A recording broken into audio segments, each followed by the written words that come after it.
श्रीपाद ज्ञानेन्द्रलाई नेपालको राजा हुन मन छ कि छैन? राजा राजाको लागि होइन, राजा राष्ट्रको लागि हो। श्रीपाद ज्ञानेन्द्रले मैले भन्छु राजा हुने इच्छा छ कि छैन, तर जनताले, नेपाली जनताले नेपालमा राजाको आवश्यकताको महसुस गरेको छ। कसको आवश्यकता के छ? अहिलेको चाहिँ राजनीतिक नेताहरूको आवश्यकता के छ, घर व्यवहार के छ, त्यो थाहा पाउनुपर्छ राजाले। विक पोइन्ट भनेको त्यही हो। त्यसैमा प्रहार गर्न सक्नुपर्छ।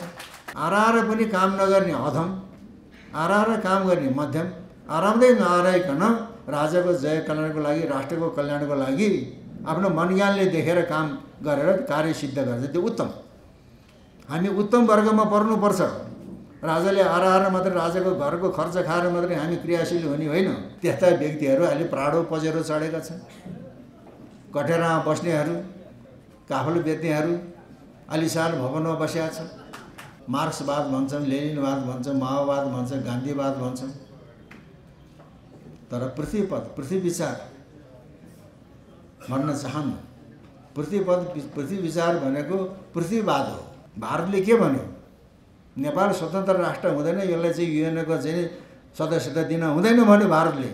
भारतको आसामको विश्वविद्यालयमा श्रीपाद पृथ्वीनारायण शाहको उपदेशको अध्ययन हुन्छ, तर नेपालको विश्वविद्यालयले, त्रिभुवन विश्वविद्यालयले त चिनेन, नेपाल संस्कृत विश्वविद्यालयले पनि चिनेको छैन। यो हाम्रो दुर्भाग्य हो। र नेपालमा जुनसुकै राजनीतिक व्यवस्था आओस्, श्रीपाद पृथ्वीनारायण शाहको दिव्य उपदेशले नेपालको राज्य व्यवस्थामा एउटा निर्देशिक सिद्धान्तको काम गर्दछ। र आजको प्रवचन कार्यक्रम पनि ए काइन्ड्स अफ पोलिटिक्स, एउटा राजनीति, एउटा आन्दोलन हो। ढुङ्गा हान्ने मात्रै आन्दोलन होइन। विचारको प्रहारद्वारा विचारलाई भत्काउने, विचारको सम्प्रेषणद्वारा मानसिक रूपान्तरण गराउने। जब मानसिक अवस्थाले माइन्ड मेकअप भएपछि अगाडि एक्सनमा जान सक्छ। त्यही कारण यो पनि एउटा आन्दोलन हो। कस्तो आन्दोलन? मैले अघि नै भने नेपालमा वैदिक सनातन अधिराज्य र संवैधानिक राज संस्थाको स्थापना, बहुदलीय प्रजातन्त्रको संस्थागत विकासको आन्दोलन हो। आध्यात्मिक आन्दोलन, मानसिक आन्दोलन हो। किनभने भौतिक आन्दोलनभन्दा मानसिक आन्दोलन बलियो हुन्छ। आज हामीहरू अलेक्जेन्डर द ग्रेट भनेर बडो स्वाभिमान गर्छौँ, तर नेपाल राष्ट्रका निर्माता पृथ्वीनारायण शाहलाई श्रीपाद बडा महाराजा धिराज पृथ्वीनारायण शाह भन्दाखेरि नाक चेप्राउँछौँ। यो हाम्रो ज्यादै छोटापना हो। त्यतै अझल हामी मार्क्सवाद भन्छौँ, लेनिनवाद भन्छौँ, माओवाद भन्छौँ, गान्धीवाद भन्छौँ, तर पृथ्वी विचार भन्न चाहन्न। पृथ्वी विचार भनेको पृथ्वीवाद हो। र अहिले विश्वमा ठुल्ठुला बौद्ध देशहरूमा, इसाई देशहरूमा, ठुल्ठुला विश्वविद्यालयहरूमा दुईटा विषयको अध्ययन अनुसन्धान भइरहेको छ। एउटा श्रीमद् भगवत गीता, त्यहाँको भाषा, प्रस्तुति, दर्शन। क्रिस्चियनहरूले अध्ययन गरिरहेका छन् कस्तो दर्शन दियो भनेर। एउटा श्रीपाद पृथ्वीनारायण शाहको दिव्य उपदेशको बारेमा अनुसन्धान भइरहेको छ। त्यस्तो एउटा चाहिँ पहाडी मुलुकको एउटा व्यक्तिले त्यो विशाल अङ्ग्रेज साम्राज्यलाई कसरी परास्त गर्न सक्यो, कसरी सिखी गर्न सक्यो, त्यसको नीति के थियो, आर्थिक नीति के थियो, सामाजिक नीति के थियो, परराष्ट्र नीति के थियो, सांस्कृतिक नीति के थियो भनेर अध्ययन गरिरहेको छ। तर हामीलाई वास्तवता छैन। अहिले छिमेकी देश भारतको आसामको विश्वविद्यालयमा श्रीपाद पृथ्वीनारायण शाहको उपदेशको अध्ययन हुन्छ, तर नेपालको विश्वविद्यालयले, त्रिभुवन विश्वविद्यालयले त चिनेन, नेपाल संस्कृत विश्वविद्यालयले पनि चिनेको छैन। यो हाम्रो दुर्भाग्य हो। तर अहिले फेरि अर्को कुरा के भन्छन् भने, अहिले पृथ्वीनारायण शाहको उपदेश भनेर बजारमा जुन आएको छ, त्यो त राजा महेन्द्रले योगीन्द्रनाथलाई भनेर योगीन्द्रनाथले आफ्नो कल्पनाले बनाएको कुरा हो भन्छन्। विरोध गर्ने के भन्छ के भन्छ। अब यो दस्तावेज श्रीपाद पृथ्वीनारायण शाहका सेनापति बडावीर शिवराम सिंह बस्नेतका छोरा आयुमान सिंह बस्नेतको घर काठमाडौँ केलटोलको तिलङ्गा भवनमा भगतमान सिंह बस्नेतको घरमा फेला परेको योगेन्द्र राणाले फेला पार्नुभयो, प्रकाशित गर्नुभयो। त्योभन्दा पहिले थाहा थिएन। अहिले यसको मूल पाण्डुलिपि कहाँ छ त? राष्ट्रिय अभिलेखालयमा छ। अब त्यो योगेन्द्र राणाले आफ्नो कल्पनाले लेखेको हो कि आदिम कालको हो? ल्याबमा लगेर टेस्ट गरौँ न, त्यो कागज कतिखेरको, मसी कतिखेरको, लिपि कतिखेरको हो, साइन्टिफिक टेस्ट गरौँ त ल्याबमा लगेर, त्यसरी थाहा हुन्छ। र 3 सहर नेपाल र 9 लाख किराँत हिन्दूपतिको देश अर्जेपछि श्रीपाद बडा महाराजले पृथ्वीनारायण शाह आफ्नो जीवनको अन्तिम पटक नुवाकोट पाउ लाग्नुभयो। आफ्ना थर घर भाइ बर्दा गुरु पुरोहित र आफ्ना दादा सुरत सिंह राणा मगरको समक्षमा आफ्नो जीवनको जुन घटलाग्दा कुराहरू भन्नुभयो, त्यसैलाई आज हामी श्रीपाद पृथ्वीनारायण शाहको उपदेश, दिव्य उपदेश भन्छौँ। त्यहाँ त उपदेश पनि छैन, दिव्य उपदेश पनि छैन। त्यहाँ पछिल्लो समयमा बुढा महाराज भनेको छ, त्यहाँ बडा महाराज पनि भनेको छ। बुढा महाराजले भनेका कुरा भनेको छ।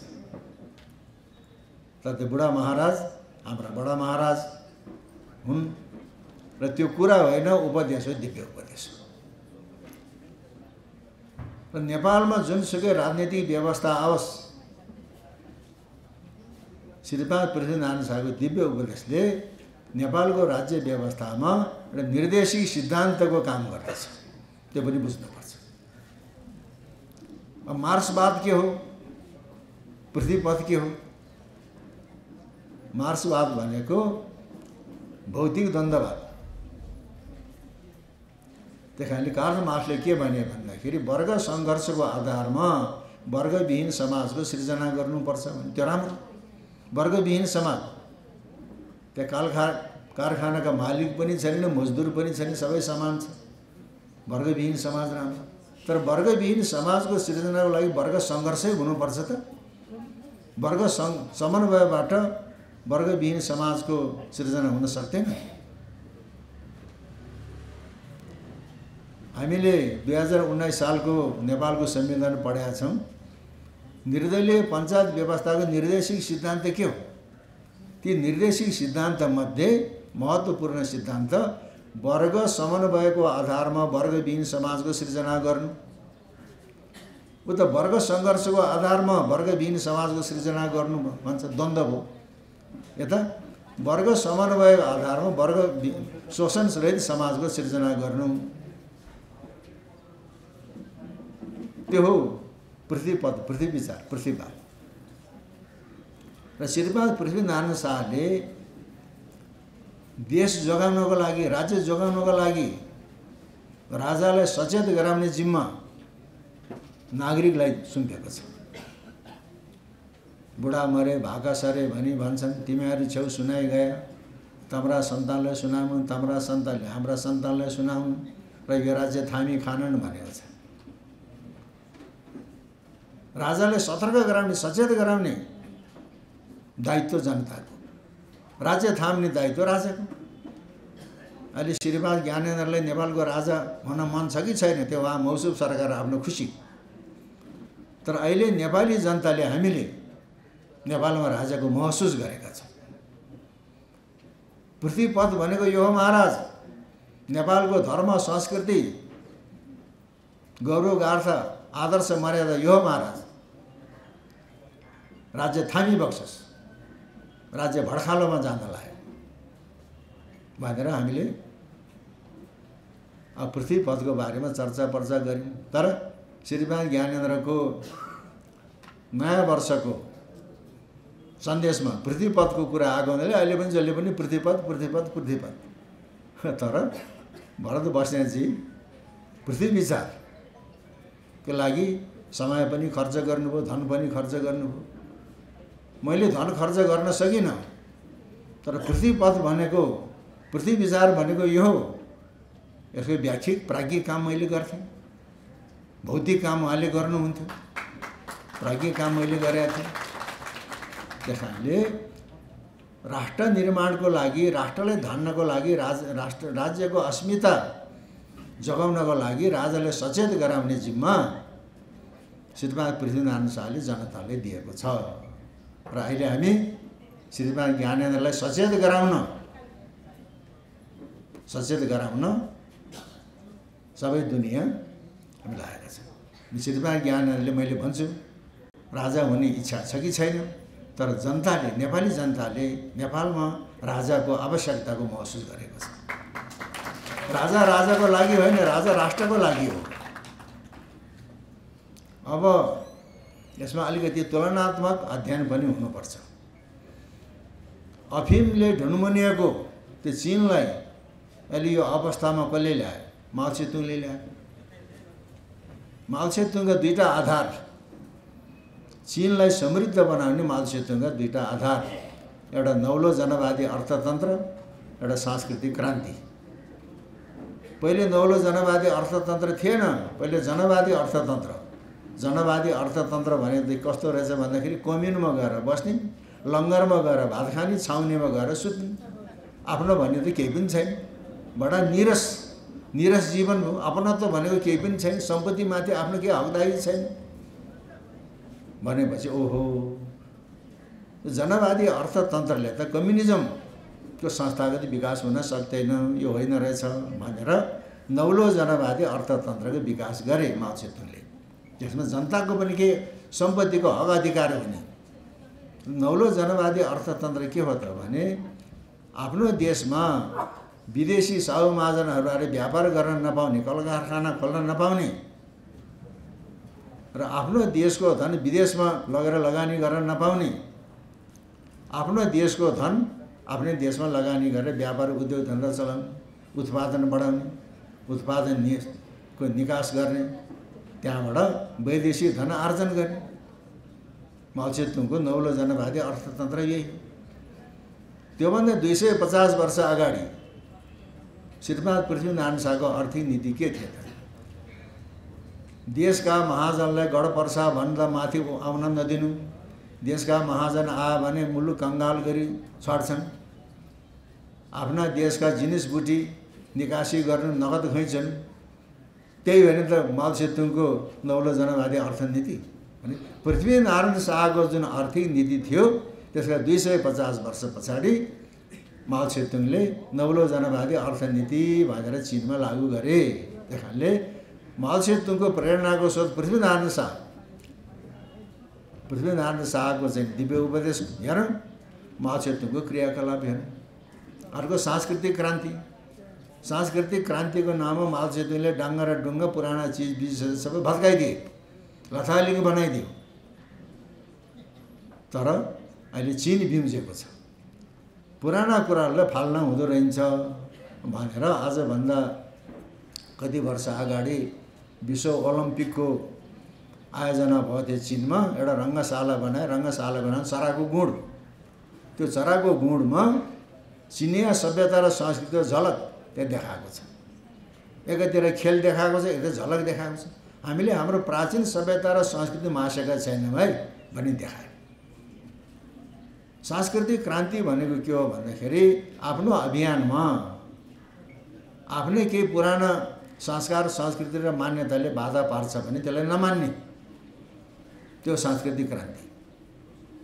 श्रीमान पृथ्वीनारायण शाह सपनामा पनि लडाइँ गर्ने, उसले फुर्सदै छैन।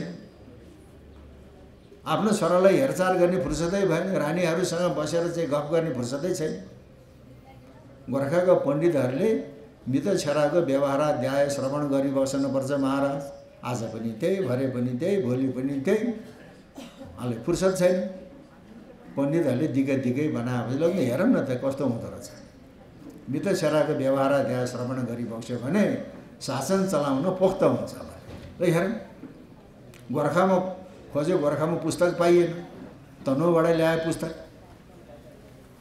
हेर्दाखेरि त यसो गऱ्यो भने यो पाप लाग्छ, यसो गरे यो पाप लाग्छ, यो गरे यस्तो पाप लाग्छ भने अनि श्रीपाद पृथ्वीनारायण शाहले के आज्ञा भयो भने शास्त्र पढेर शास्त्र बमोजिम काम गरेन भने पाप लाग्छ, शास्त्रै पढेन भने त्यहाँ के छ पाप लाग्दैन। मैले त गोत्र हत्या गर्नु छ, मित्र हत्या गर्नु छ, लडाइँ गर्नु छ, मान्छे मार्नु छ, म पढ्दिनँ यो शास्त्र। पण्डितहरूले सिफारिस गरेको शास्त्रको श्रवण गरिबक्सेन, त्यो सांस्कृतिक क्रान्ति।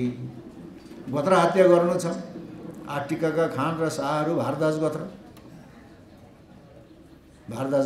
गोत्र हत्या गर्नुपर्छ भनेर काशीमा गइकन भारद्वाज गोत्र त्यागेर काशी गोत्र ग्रहण गरिबक्स्यो, त्यो सांस्कृतिक क्रान्ति। अब लडाइँ कसरी गर्छ त? दुश्मनले दुश्मनको विक पोइन्ट थाहा पाउनुपर्छ, त्यही अट्याक गरेपछि जितिन्छ। गोर्खाली खस बाहुनहरू भात खाँदाखेरि लुगा काटेर भात खाने, लुगै समेत भात खाने चलन छैन। कति दिनको भोको थियो, एक ठाउँमा गोर्खाली खस बाहुनहरूले भात पकाएर भात खान लाएर छन्। ढाल खोँडा एकातिर, लुगा एकातिर, एउटा धोती एउटा लङ्गोटी लाएर भात पकाएको छ। जयप्रकाश मल्लका सेनाले थाहा पाए गोर्खालीहरू भात खाँदाखेरि लुगा काटेर खान्छन्, ढाल घोडा एकातिर हुन्छ, त्यही बेलामा अट्याक गर्नुपर्छ, त्यहाँ भात खान लाग्छ भने त्यही अट्याक गर्यो। भागाभाग भयो, भातको कसौडी कता गयो, ढाल कता गयो, खुँडा कता गयो, मारामार भयो, बर्बाद। आपद धर्म। अब सेनामा जागिर खाएका खस बाहुनले लुगा नकाडिकन भात खान हुन्छ, जात जाँदैन भन्थ्यो, आपद धर्म भने सांस्कृतिक क्रान्ति होइन। सेनामा जागिर खाएका खस बाहुन र गुरुङ मगरले सँगै बसेर खाजा खाए हुन्छ, जात जाँदैन भन्थ्यो। आलुको तिउन पकाएको छ झोल, त्यो छोइयो।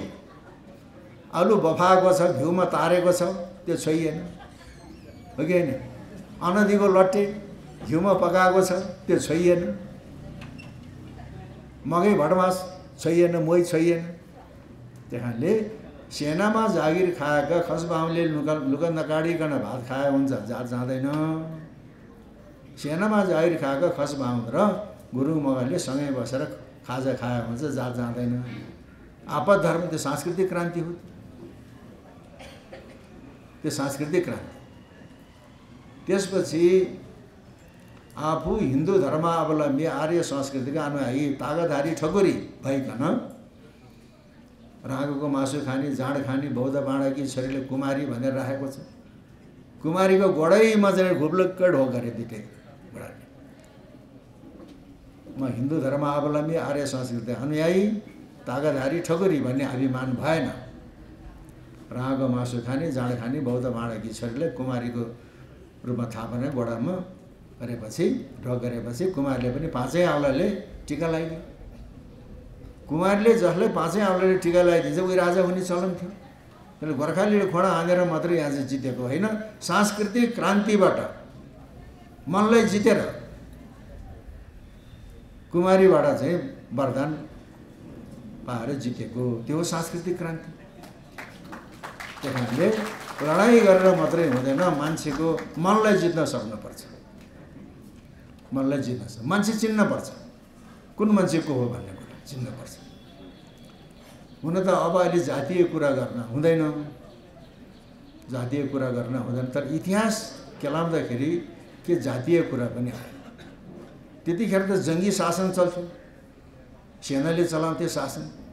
र पृथ्वीनारायण शाहको सैन्य नीति कस्तो थियो त? सैन्य नीति भन्न अफेन्स, अट्याक, डिफेन्स, आत्मरक्षा, यो दुईवटा कुरा हुन्छ।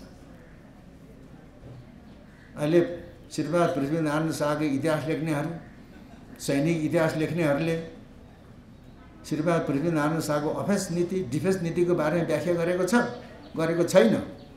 म दावा साथ भन्छु। र श्रीपाद पृथ्वीनारायण शाहको अफेन्स नीति के थियो, डिफेन्स नीति के थियो? पट्टी पट्टीमा सिपाही पनि खस मगर गुरुङ ठकुरीलाई खिचोला गरिराख्ने, खिचोला भने छानेर राख्ने, लोहा च्याप्ने जात यिनै हो। लोहा भन्दा फलामको ढाल खोँडा भिर्ने, यिनलाई सधैँ राख्यो भने बैरी त केही इन्द्रको आसन पनि डगाइन्छ भने। सिपाही भने त लड्ने हो। अफेन्स डिफेन्समा के भन्छ त? सुरक्षामा भने गुरुङ मगर खान ज्यादा भैया भने ठकुरी थरघर मिर उमरा पुराना जाँची घोडामा राख्नु, घोडा घडी गौडामा राख्नु, त्यो डिफेन्सको नीति हो। ले आफ्नो सैन्य नीतिबाट यो नेपाललाई इन्द्रवज्र तुल्याएर राखेको। त्यतिखेर जैनिक के अरे जङ्गी शासन चल्ने। राजाको विवेक भयो भने तरबारी सिपाही हात पर्छन् भनेको छ। राजाको धन भनेको विवेक, तरबारी सिपाहीलाई भनेको तिखारी राख्नु, तालिममा पर्फेक्ट बनाएर राख्ने तिखारी राख्नु भने। सिपाही र रैतीले हात हात गरेर राख्नु, ब्यालेन्समा राख्ने। सिपाही भनेको शासक, रैती भनेको त्यो बेलाको चाहिँ जनता भने। सिपाहीले प्रशासनले जनतालाई नसोच्ने, जनताले प्रशासनलाई मान्ने, ब्यालेन्समा राखिदिएको छ। चेक एन्ड ब्यालेन्स त्यो कुरा। भारदार भइकन मलाइजामा हिँड्न नदिनु, लाग्न नदिनु भनेछ। सुखशैलमा लाग्न नदिनु भनेछ। मलाइजामा लाग्यो भने खुडा हान्न सक्दैन भनेको छ। धन दौलत कमाउन नदिनु भने। अब मैले अघि नै पनि कुरा आयो, श्रीमान पृथ्वीनारायण शाहका सेनापति बडावीर शिवराम सिंह बस्नेत 35 वर्षको उमेरमा साँगा चोकमा वीरगति प्राप्त गर्नु। बा बितेपछि हाम्रो चाहिँ के छ, धन भए धन बाँड्ने, जग्गा जमिन बाँड्ने, नगद भए नगद बाँड्ने, तमसुक भए तमसुक बाँड्ने, ऋण भए ऋण बाँड्ने। शिवराम सिंह बस्नेतका छोराहरूले धन बाँडेको छ, ऋण बाँडेको छ। पृथ्वीनारायण शाहको सेनापति भएर लड्छ, राष्ट्रको लागि लड्छ, ऋण काटेर खान्छ, जनताले लुटेर खाएको छैन। योगी नारायणनाथले इतिहास प्रकाश सन्धि पत्र सङ्ग्रह प्रथम भागमा शिवराम सिंह बस्नेतका छोराहरूले ऋण बाँडेको चाहिँ कागज प्रकाशित गर्नुभएको छ। त्यतिकै मान्छेले भन्न हुँदैन भने भारदारहरू भइकन मलाइजामा लाग्न, सुखशैलमा लाग्न नदिनु भने। तर अहिले त्यस्तो छ त? पहाडबाट आए, चप्पल लाएर आएको छ, चप्पलको फित्ता चुडियो, चप्पल किन्न सक्ने त औकातै छैन, चप्पलको फित्ता किन्ने औकात पनि छैन, सार्कीका गएर चाहिँ सिएर लाउँछ। त्यस्ता व्यक्तिहरू अहिले प्राडो पजेरो चढेका छन्। कटेरामा बस्नेहरू, काफल बेच्नेहरू आलिशान भवनमा बसेका छन्। त्यस्तो अवस्था छ। अख्तियारले चाहिँ लेखाजोखा गर्नै पर्दैन, सर्वसाधारणको आँखाले पनि आई सर्वे भन्छन् नि। सर्वे त्यो यहाँ नेपालमा आउँदा कस्तो थियो, 40 वर्ष अगाडि, अहिले कस्तो भयो, जनताले प्रश्न पार्न सक्छ। त्यसको आय आर्जन के हो?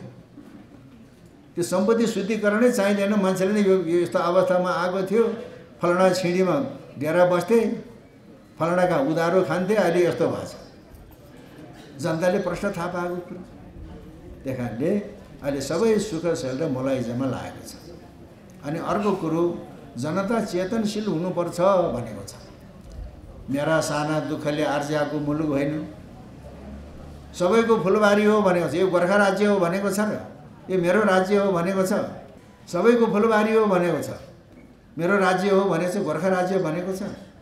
मेरा साना दुःखले आर्जिएको मुलुक होइन, सबैको फुलबारी। सबैलाई चेतना भया अनि सबैले थाहा पायो भनेको होइन। सबैमा चेतना भयो भने यो फुलबारीका छोटा बडा सबै जातले यो असली हिन्दुस्तान हो, आफ्नो कुलाधारामा रहनु भनेको छ। असली हिन्दुस्तान भनेको के हो त? नेपाल र भारतको धार्मिक आस्थाको केन्द्र एउटै, संस्कृतिको अन्तर्वस्तु एउटै। तर अहिलेको इन्डिया, अहिलेको भारतमा त्यो प्राचीन भारतवर्षीय चरित्र पाइँदैन। त्यो प्राचीन भारतवर्षीय चरित्र नेपालमा छ। भारतमा किन हरायो? अहिले म काशी पढ्न जान्छौँ, तर त्यहाँ छैन प्राचीन भारतवर्षीय चरित्र। किन? यमनले राज्य गर्यो, कृष्णले राज्य गर्यो, हरायो। जस्तो सत्यनारायणको पूजा गर्ने पुस्तक भारतको पनि त्यही हो, नेपालको मधेसको पनि त्यही हो, काठमाडौँको नेवारको पनि त्यही हो, पहाडको बाहुनको पनि त्यही हो। तर पहाडको बाहुन छेत्रीको सत्यनारायणको पूजा गर्ने विधि कस्तो हुन्छ? दिनभरि भोकै बस्ने, लिङ्गा गाड्ने, रातभरि सत्यनारायणको पूजा गर्ने, त्यही होइन? मधेसमा छ त्यस्तो, भारतमा छैन। अहिले चाहिँ श्रीमद् भागवत महापुराण त व्यापारमा गयो। पहाडतिरको चाहिँ भागवत लगाउने चाहिँ कस्तो चौका राजाको सिंहासन ब्राह्मणको व्यासासन सिंहासनमा कसैले छुन पाइन्छ पाइँदैन व्यासासनमा कसैले छुन पाइन्छ छुन पाइँदैन उपाध्याय ब्राह्मण मात्रै बस्ने हो त्यहाँ त कर्ताले पनि छुन पाइँदैन चौकामा त्यो घेरो लगाएर तह तहको घेरो बनाउँछ त्यसरी भागवत मनाउने चलन नेपालमा पनि हराइसक्यो भारतीय संस्कृतिले खिच्यो भगवानलाई त ऊ तल राख्छ माथि बादशाही पण्डित बस्छ एउटा घोडामा चाहिँ टालेको जिनको पानी लगाएर एउटा तरुणी त्यो बादशाहीको मूलको कानमा गएर खुसखुस खुसखुस भन्छ मोमो खाएर आएको कि 4 दिन कि रजवती हो कि 3 दिन हो कि कस्तो केही छान पहिचानै छैन त्यो नेपालको मर्यादा हो त्यो हिन्दू मर्यादा हो वैदिक सनातनको मर्यादा हो त्यो छैन अहिले नेपालमा पनि भारतीय संस्कृतिले खिच्यो त्यही कारणले एउटा उदाहरण सत्यनारायणको पूजा कुन विधिले गर्ने हो त्यो नेपालको पहाडमा छ अझै पनि सप्ताह कसरी लगाउने हो त्यो नेपालमा त्यो प्राचीन भारतवर्षीय चरित्रलाई नेपालले धानेर राखेको छ तर त्यसमा पनि अहिले अतिक्रमण हुन थालेको छ हाम्रो परम्परामा चाहिँ त्यस कारणले यो असली हिन्दुस्तान हो हिन्दुत्व जोगाएर राखेको छ त्यो कुरा हामीलाई थाहा छैन जस्तो अमेरिकाका राष्ट्रपति बाराक ओबामा राष्ट्रपति छँदा सिङ्गापुरमा G20 को शिखर सम्मेलन भयो त्यतिखेर टर्कीका प्रधानमन्त्री डाक्टर अहमद टर्की भनेको इस्लाम राज्य अहमद पनि इस्लाम उसले के भन्छ Nepal is the centre of spirituality in the world भन्छ India is the centre of spirituality in the world भन्दैन एउटा इस्लामिक देशका एउटा इस्लामले Nepal is the centre of spirituality in the world भनेको छ त्यो अहमदले भन्नुभन्दा पहिले पृथ्वीनारायण शाहले भनिसकेको थियो असली हिन्दुस्तान हो भने र श्रीमान पृथ्वीनारायण शाहले के भनेका थिए पछि पछि भन्न थाले त्यो र कुनै रुसको एउटा ध्रुव अमेरिकाको एउटा ध्रुव दुईटा ध्रुवमा क्षमा भन्ने थिए विश्व अब साँडेको जुदाई बादशाहको मिसाई भन्ने भन्छ असंलग्न परराष्ट्र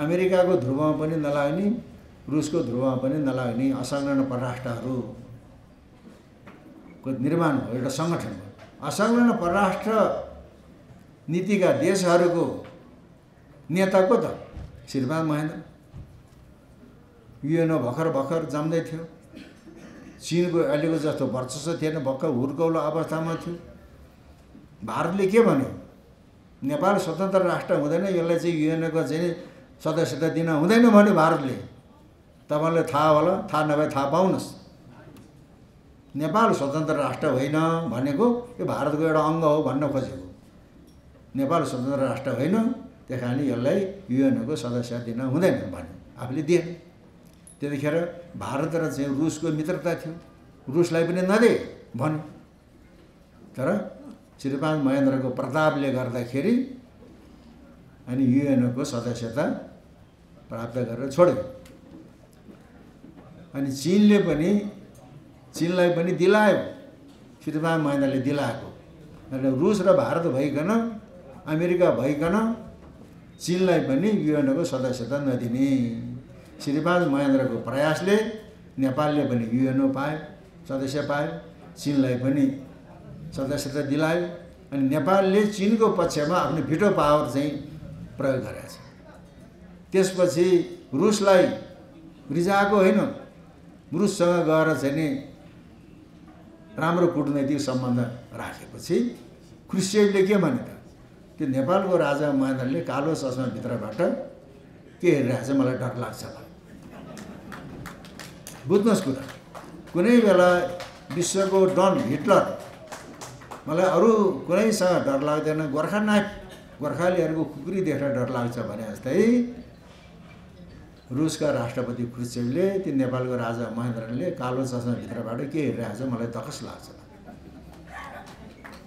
रुसलाई आफ्नो अधीनमा ल्याएर नेपालमा आएर लगानी गर हेटौडा कपडा कारखाना खोलाएको यसरी वर्चस्व कायम गराएको थियो असंलग्न परराष्ट्र नीति र असंलग्न परराष्ट्र नीतिको प्रणेता पनि श्रीपाद पृथ्वीनारायण शाह नेपाल दुई ढुङ्गा बीचको तरुल रहेछ त्यो तरुलले दुई ढुङ्गा भनेको चीन र भारत त्यो चेपुवामा कसरी आफ्नो अस्तित्व कायम गर्छ त्यसले तरुलले?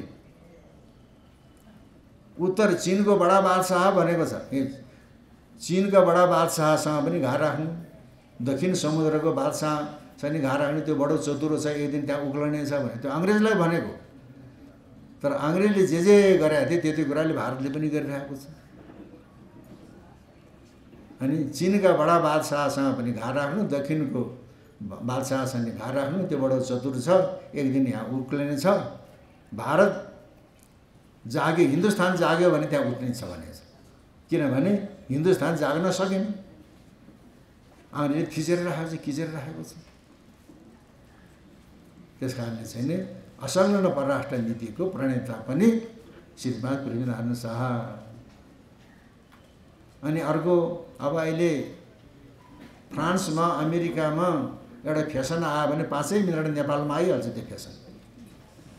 हामीले च्याङ्गा पाङ्गा लगाइकन 3 सहर नेपाल र 9 लाख किराँत जितेका थियौँ, च्याङ्गा पाङ्गा लगाऊ। अनि कपडा बुन्न जान्नेलाई नमुना देखाएर सधाउनु, तालिम दिनु भनेको छ। खानी भएको ठाउँमा गाउँ छ भने गाउँलाई अन्तै सारेर खानी निकाल्नु भनेको छ। मैले सुनेको छु, देखेको छैन। श्रीमान वीरेन्द्र, श्रीमान ज्ञानेन्द्रले सुरुवाल फाट्यो भने सूचीकारलाई ल्याएर सिउन लाएर लाउँथे अरे। तपाईँलाई थाहा होला त्यो कुरो, मैले सुनेको। त्यो फाटेको सुरुवाल टालेर लाउने त राजाले, राजा छोराले। भने च्याङ्गा पाङ्गा लगाएर 3 सहर नेपाल र 9 लाख किराँत जितेका थिए भने त्यस्तै भयो। अनि यहाँ उहिले फागुमा इन्डियाबाट पथरियाहरू आउँदो रहेछ नाच्न। तिनीहरू आयो भने यहाँको ठिटाहरूको भैँस पनि लुटेर लाने, रोग सार्ने, यता पैसा पनि लुटेर लाने, नेपालको भेद पनि चाहिँ खुल्ने, गोप्यता। त्यसलाई चाहिँ नि बिस्तारै हटाउनु। आफूले सुख सहयोग गर्न पर्यो भने 3 सहर नेपालका नेवारहरूको शास्त्र बमोजिमको नाच हेर्नु, यिनीहरूले दिएको त आफ्नै देशमा रहन्छ भनेको छ।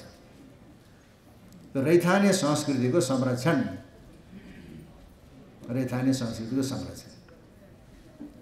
अब श्रीपाद पृथ्वीनारायण शाहले जित्यो, उहाँको प्रताप थियो, जित्यो। अब अहिले हनुमान ढोका, बसन्तपुरको 4वटा बुर्जा, त्यो मल्लकालीन अवशेष होइन, श्रीपाद पृथ्वीनारायण शाहको समयमा बनेको। 9वटा तल छ त्यहाँ, त्यसलाई कैलाश भन्छ। 9 तले बाहुने ढोका नेपाली राजाको दरबार हो। कुन दरबार हो? त्यो काठमाडौँ, भरतपुर, पाटन र कीर्तिपुरका बासिन्दाले बनाइदिएको 4वटा बुर्जा। अनि हनुमान ढोका पस्नुभन्दा पछाडि दाहिनेपट्टिको लम, जहाँ पुराण भन्दछ, जङ्गबहादुर महाराजले बनाएको, अहिलेको गद्दी बैठक चन्द्रशमशेर महाराजले बनाएको। त्यहाँले त्यो मल्लकालीन अवशेष मात्रै होइनन्, शाहकालीन र अवशेष र राणाकालीन अवशेष भन्छ। त्यसै गरी अहिले इन्द्र जात्रा भएपछि कालो भैरवको अगाडि इन्द्रध्वज उत्थान गर्छ। अघि थिएन, अघि मल्लकालमा अड्को टोलमा अड्को नारायणको सामुन्यमा इन्द्रध्वज उत्थान गर्थे। र श्रीपाद पृथ्वीनारायण शाहका छोरा श्रीपाद प्रताप सिंह शाहको समयमा तान्त्रिक विधिले कालो भैरवको अगाडि इन्द्रध्वज उत्थान गर्न लागेको त्यो परम्परा बसाल्यो। सेतो भैरव रणबहादुर शाहले स्थापना गरे। अब त्यहाँ शिव पार्वतीको मन्दिर छ, त्यो बहादुर शाहको नायबी कालमा तयार भयो। त्यहाँले अहिले हनुमान ढोका राजदरबार परिसरमा शाहकालीन स्मारकहरू, राणाकालीन स्मारकहरू छ। यहाँको संस्कृतिलाई मासेको छैन, कलालाई पनि मासेको छैन। यो हाम्रो चाहिँ रैथाने संस्कार र चाहिँ संस्कृति, त्यो कुरालाई हामीले मान्नुपर्छ। आफ्नो सनातन कुल धर्म रहौँ, सनातन कुल धर्म नरहेको हुनाले अहिले हामीले दुःख पायौँ। आफ्नो मर्यादामा रहनुपर्छ। सल्यानकोटकी माई धादिङको बडा साक्षात्की छन् रे, जाँदाखेरि ढोकासम्म पुगे, पुजारीले भित्र त पुजारीले टहलोलाई मात्रै प्रवेश छ महाराज, भित्र पस्न पाइँदैन भने। ए के भन्छस्? जबरजस्ती त्यहाँ प्रवेश भएन।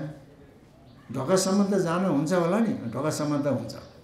पुजारी त मगर ढोकासम्म गएर चाहिँ नि अनि सेवा गरिबक्सेको छ। त्यो हो शास्त्रीय मर्यादा। अहिले गोर्खा दरबारमा भित्र गद्दिन सिंह राजा बडा महाराजको पनि प्रवेश छैन त्यहाँ। र मगर पुजारी अहिले एउटा बोहरा थपिएको छ। अरू बाहुनहरू त त्यहाँभित्र पस्नै पाइँदैन। बहुदल आयो,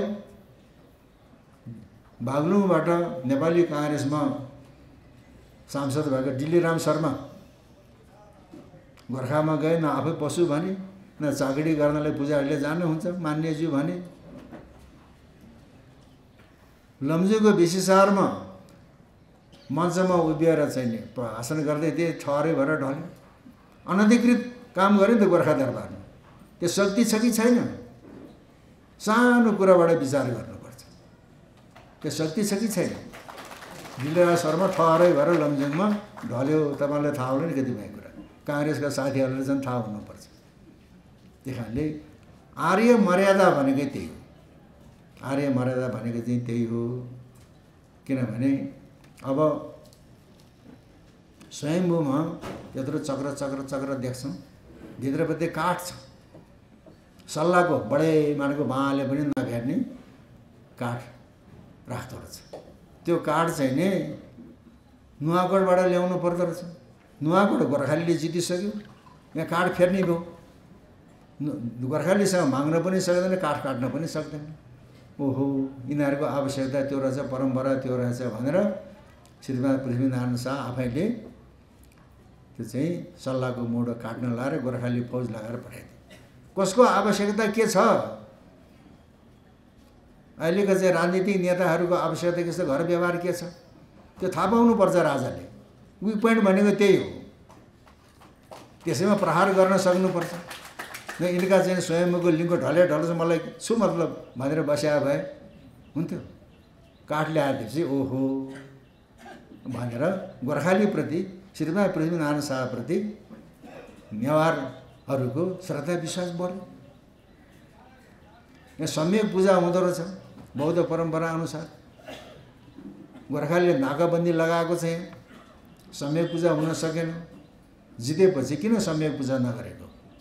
पूजा गर भनेर सम्यक पूजा नगर्ने गुठीका थकालीहरूले दण्ड गरेछ। सम्यक पूजा गराएको छ, संरक्षण गराएको छ। त्यही कारणले थितिको पनि संरक्षण गराएको, रीतिको पनि संरक्षण गराएको छ।